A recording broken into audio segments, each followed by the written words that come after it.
Hello and welcome to Python for Everybody. My name is Charles Severance. I am your instructor.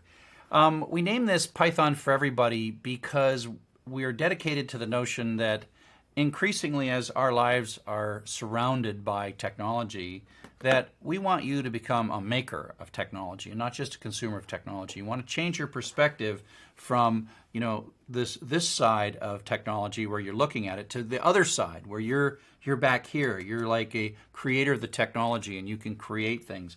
And it takes a long time, and you may not want to be a professional programmer ever. You might just read a little bit of data, but we believe that everybody should know basically how to program and how to get things done inside of a computer, just as much to just be a responsible participant in a modern, increasingly technically oriented society. Computers want to be helpful. They are programmed, they're designed, the hardware is designed. We'll talk about hardware in the next segment, but it's designed and wired, and when you apply electricity to it, it basically has one question, and that is, what do you want to do next? And if you think about your phone and all the apps that you have on your phone, each app is like what to do next, what to do next. So as a programmer, your job is to serve the user. The user has something they want to do. Maybe they want to zing a bird towards a pig, or maybe they need to analyze some data, or maybe they want to do something like talk to their phone, and you have to be a real advanced computer scientist. And so as a user, we just have so many wonderful programmers who've put so much software that make these phones intelligent. The hardware itself is not all that intelligent, and our job as programmers is to act as intermediaries between the hardware and the user to build something wonderful and beautiful. And so you can kind of imagine that your job as a programmer is to intermediate between the hardware and the end user. And if you're a professional programmer and you're trying to sell your software, well, you're trying to imagine what the world might want.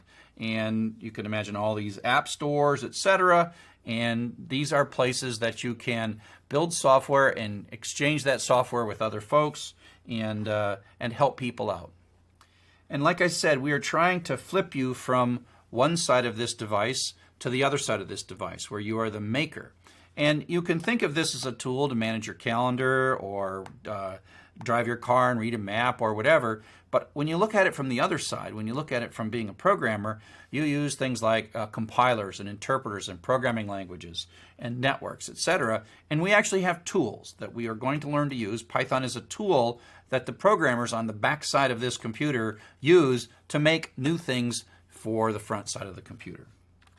Now, what's your motivation to become a programmer? Well, the kind of gross motivation for professional programmers to build something for everyone else to use. Like, I work on this open source software called Sakai, which millions of people use around the world teaching and learning. It's very rewarding for me. I feel really good about that. You might build a guest book for a website. But that's generally not the first thing that you're going to do with your programming skills. You might get some data. You might be an accountant, or you might be a lawyer, or you might be a librarian. And somebody's got some data, and you can't get a report out of this data, something you're really curious about. Somebody says, could you knock out a little piece of Python code to count up the number of times that this happens on Saturday, but then it also happens again on Monday? Tell us how many times that happens. And so you write, 40 lines of code, and it comes out and tells us what that data is. And that's really useful. The key difference between writing a program for someone else and writing a program kind of for yourself to consume or just a few other people is the rigor. You don't have to be such a professional just to write code that you can use yourself. If it works and it gets you the data you want, then, job done. If you want to become a professional programmer, then you kind of have to study how to be more precise and more engineering. But we're not going to worry about that in this beginning set of courses. We just want you to learn the mechanics and the language of programming. And so we kind of want to take you, like I said, from being a user to being a programmer. And as a programmer, you start thinking of yourself as living inside the computer. So you're a consumer out here, you're clicking on buttons and stuff. And so as a programmer, you're going to write code, and that code is going to use data, networks, and CPUs, and memory, and then do something for the user. And so we're trying to change your perspective and sort of pull you into the computer. But what are you doing in that computer? What's code? What's software? What's a program? Well, a program is like a sequence of stored instructions. And the idea is the computer itself at the lowest level in the hardware is just not that smart. But it has a lot of flexibility in that if we give it the right instructions, it can do amazing things. If we give it right instructions to listen to voice, digitize the voice, and make sense of the voice, then you can write a program that can hear. The computer doesn't hear, the program hears. The computer makes it so that it can run all the calculations that seems to make it hear, but a human being, or actually thousands of human beings, made it possible so that you can talk to your phone. And so you can think of at the far end of this, when you're building something really brilliant like the ability for a computer to listen to you, you are taking you and all your creativity and all the research that you've done, and you're building something really amazing and put it in the computer. But it is still a stored series of instructions that run step by step, and someone figured out every single little step that has to happen.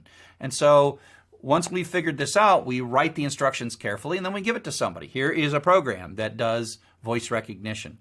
And if you're interested in it, I say it's wonderfully created.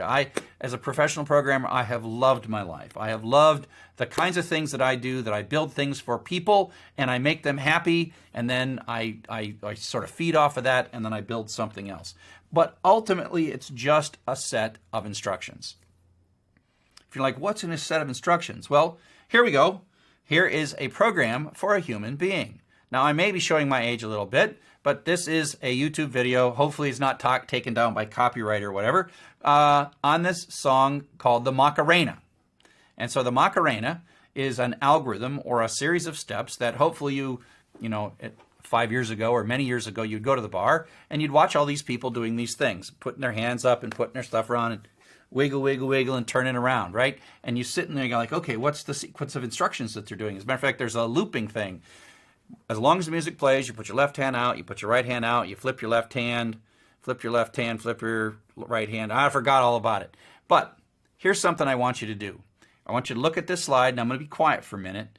I want you to look at this slide, pause the video if necessary. There are 3 bugs in this program. It looks right, but there are 3 bugs. So I'm going to stop for a second.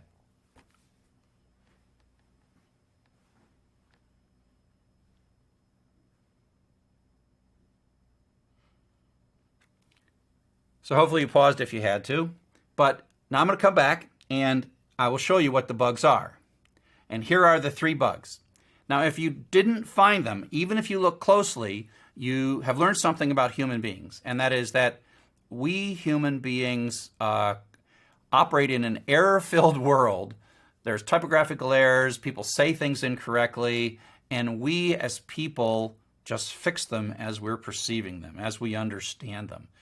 But even as you read this, you might not have seen these mistakes because your brain just fixed them, because we just fix errors in our environment. It's what we do. Computers aren't like that. They're not like that. Although voice recognition, after a while, that software does learn how to filter out errors, but that was really hard to write, okay? Computers do not understand how to filter out errors, but with enough instruction, you can kind of get them to filter out errors, okay? And that's why search engines kind of work there. It's sort of this soft intelligence, but it was really hard to build. But when we start talking about writing programs, whether it's writing programs to do search engines or writing programs to do voice recognition, those programs have to be perfect. If they make the tiniest contextual typographical error, those programs simply do not work. And so here we go. So here we say write ham to the back of the head. What? Where was there ham in this? So you got this ham in your hand and you want hit in the back of your head. You may not notice this, but the computer is literally going to say, syntax error, I quit, right? And so syntax error is the moment where the computer says to itself, I don't know what to do. And the same thing is true here. I got to hit somebody. What are you talking about? And so the computer is going to be completely lost by this. You might look at this and you might just fix it and compensate for it. So that's sort of a little set of programming experience, programs for people. So that's the code that's right. So let's talk a little bit about programs in Python. Like I said, it's a set of instructions. So I'm going to put up some text here, and I want you to count the number of each word in this text and then tell me what the most common word is and how many times this word occurs. Here we go.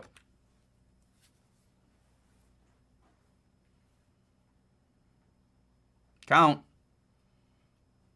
Just count. Concentrate. Concentrate. Concentrate. Concentrate. And part of the interesting thing here is not so much whether you can count those words or not, but how your mind is actually reacting to the problem that I just placed you in. You're probably like, ooh, this is just not good. I'm so good. I can drive a car. I can play baseball. I can catch something. I can sing a song. And yet, to be focused on counting these words seems really, really annoying.